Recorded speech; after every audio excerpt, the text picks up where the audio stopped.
of course. Here is the paraphrased script, maintaining your distinctive articulate and evocative style while slightly altering the word order and sentence structure. Asterisk asterisk asterisk. For up to 30 seconds after decapitation, a severed head can remain conscious.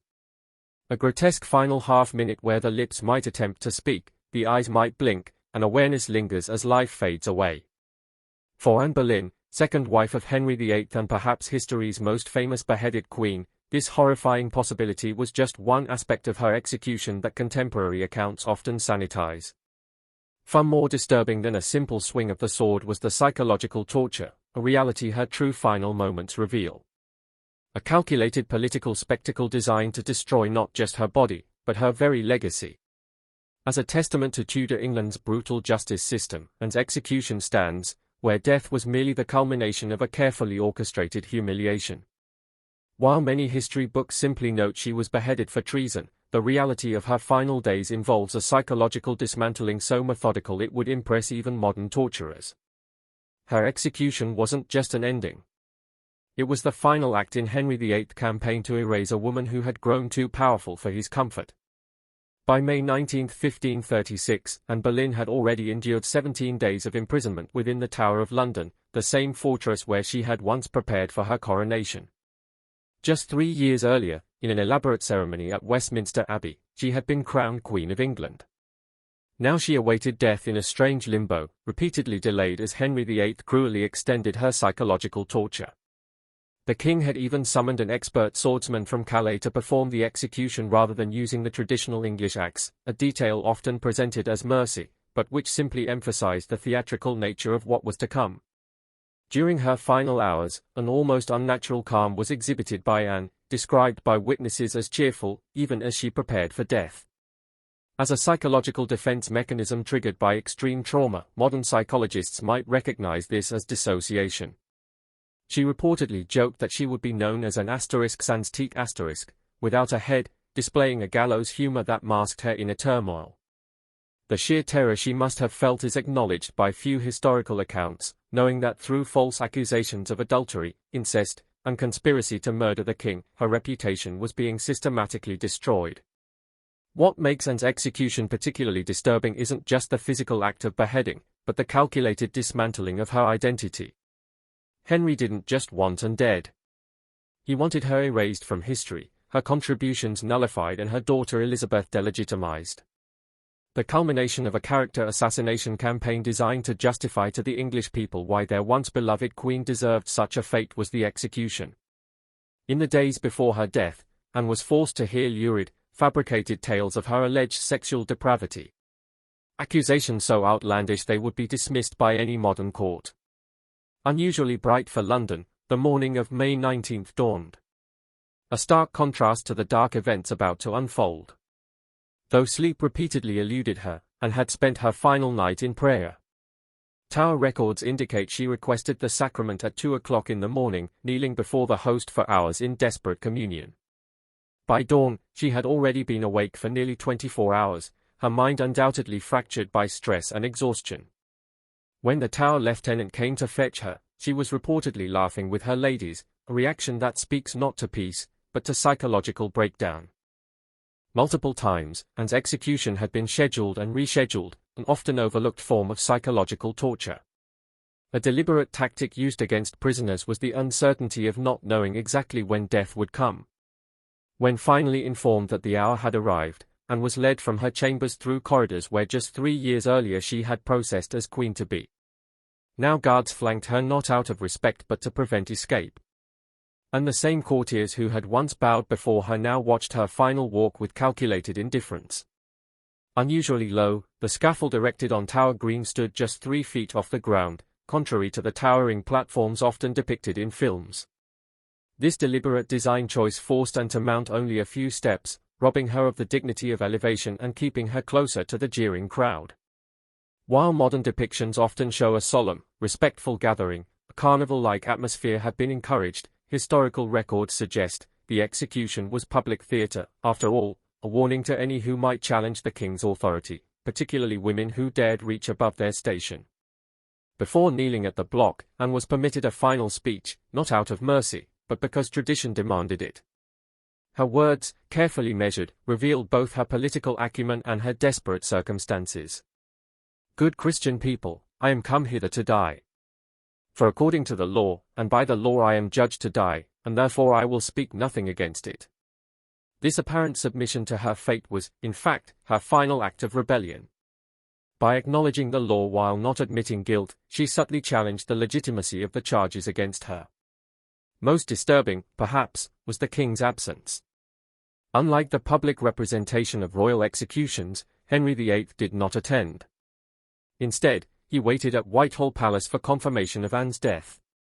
Even as the sword severed her head from her body, Henry was reportedly celebrating his upcoming marriage to Jane Seymour, a brutal testament to how completely discarded Anne had become.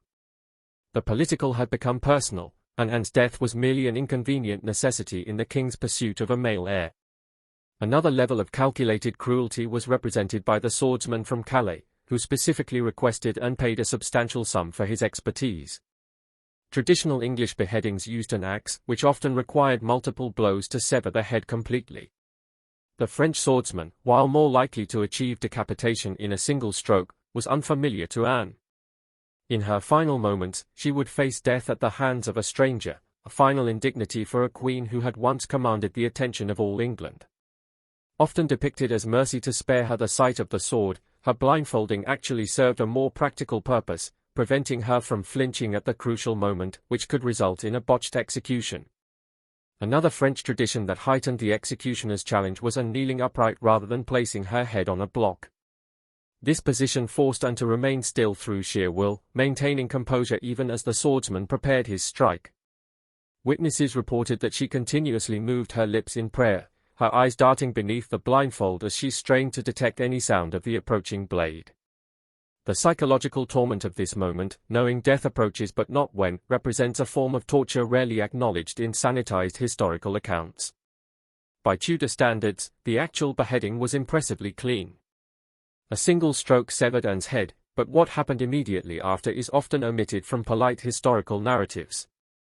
According to witness accounts, for several seconds after decapitation, her eyes and lips continued to move, a horrifying physiological response that occurs when oxygen remains in the brain tissue. Some accounts even suggest her lips formed words, perhaps continuing the prayer interrupted by the sword's blow. So disturbing was the sight that several witnesses fainted, while others turned away in horror at this grim reminder of the tenuous connection between body and soul. Perhaps most tellingly, for Anne's remains, no proper coffin had been prepared. Her ladies-in-waiting, overcome with grief and horror, had to scramble to find an arrow chest in which to place her head and body. About the complete disregard for Anne's dignity, this seemingly minor oversight speaks volumes. Even in death, she was an afterthought, a political problem solved rather than a human being deserving of basic funerary respect. She was hastily buried in an unmarked grave within the Tower Chapel without proper Christian ceremony, as though the king hoped her memory would fade as quickly as her life had ended. Beyond her death, Henry's determination to erase and extended. Court painters were instructed to destroy her portraits. Her royal emblems were chiseled from palace walls, and courtiers quickly learned that mentioning her name could lead to royal disfavor. While we often focus on the physical act of execution, a form of violence that transcended her death is represented by this systematic elimination of Anne's very existence, an attempt to execute not just a person but a legacy. It would be centuries before historians began the painstaking work of reconstructing Anne's life from the fragments that survived Henry's purge. Those forced to witness it were also traumatized by Anne's execution, particularly her ladies-in-waiting, who had to clean and prepare her severed head before burial. These women themselves, terrified of being implicated in the Queen's alleged crimes, had to perform this grisly task while maintaining composure. Several reportedly suffered nightmares for years afterward, and at least one eventually entered a convent, unable to continue court life after what she had witnessed. Far beyond Anne herself, the ripple effects of psychological trauma extended, creating a climate of fear that permeated Henry's court for the remainder of his reign.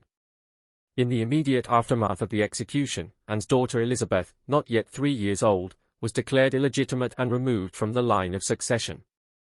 The child who would one day become England's greatest queen was effectively orphaned, her mother executed and her father publicly denouncing her legitimacy. Court records show Elizabeth was suddenly without proper clothing or attendance appropriate to her former status. Almost overnight, her household was dissolved. Yet another dimension of the horror surrounding Anne's execution is represented by this cruel treatment of a toddler. The punishment extended even to her innocent child. The overwhelming sensory experience is failed to be captured by most modern depictions of Tudor executions. The scaffold would have reeked of the blood from previous executions, buzzing with flies in the May warmth. A wall of sound designed to disorient and terrify was created by the crowd's roar, manipulated by planted supporters instructed to cheer the Queen's death. Anne would have heard this cacophony growing louder as she approached Tower Green, the jeers and catcalls from a population encouraged to view her as a witch and adulteress. An essential part of Tudor justice was this carefully orchestrated public humiliation. Death alone was never punishment enough. As a moment of dignified defiance, popular culture often romanticizes Anne's final speech, but a more nuanced reality is suggested by historical record. Her carefully worded address, praising the king as a gentle and sovereign lord, reflects the impossible position she occupied. Even facing certain death, Anne could not speak freely. Her words were constrained by concern for her daughter's future and the watching crowd's reaction. Not freedom of expression, but its opposite, is what her speech represents, the ultimate censorship of a woman who knew that even her final words would be reported to the king and could impact those she left behind. The performative aspect of her execution is symbolized by the sword that ended Anne's life, specially imported from France. Henry spared no expense to ensure a spectacle worthy of a queen's downfall. The executioner himself reportedly practiced on animals beforehand, determined to achieve the clean single stroke that would earn him his substantial fee. The dehumanization inherent in state-sanctioned execution is exemplified by this cold professionalism, the reduction of Anne's death to a technical challenge. Anne wasn't just killed. She was processed through a system designed to transform human suffering into political messaging. That no English executioner would perform the task is recorded in contemporary accounts, not from any moral objection, but because the French sword technique required specialized training. The blade itself was razor-sharp and weighted differently than an English axe, designed for a swift horizontal strike rather than the downward chop of an axe. The theatrical nature of Anne's execution is underscored by this technical detail. Even the method of death was carefully selected for maximum impact and minimum messiness, ensuring the spectacle would proceed without the unseemly complications of a botched beheading. After the sword fell, witness Thomas Wyatt, himself imprisoned in the Tower and forced to watch the execution of a woman he had once admired, wrote of the little throat that had had so many jewels hung about it. The grotesque transformation of Anne from a crowned queen to objectified corpse is captured in his poetic lament. Immediately wrapped in linen by her weeping ladies was the severed head, but not before the executioner held it aloft by the hair, a traditional gesture meant to demonstrate the completed sentence to the crowd. This moment of display, with blood still pumping from the severed arteries, served as the climactic visual that would imprint itself on witnesses' memories. So hastily were Anne's remains buried that proper Christian burial rites were abbreviated almost to non-existence, Tower records indicate.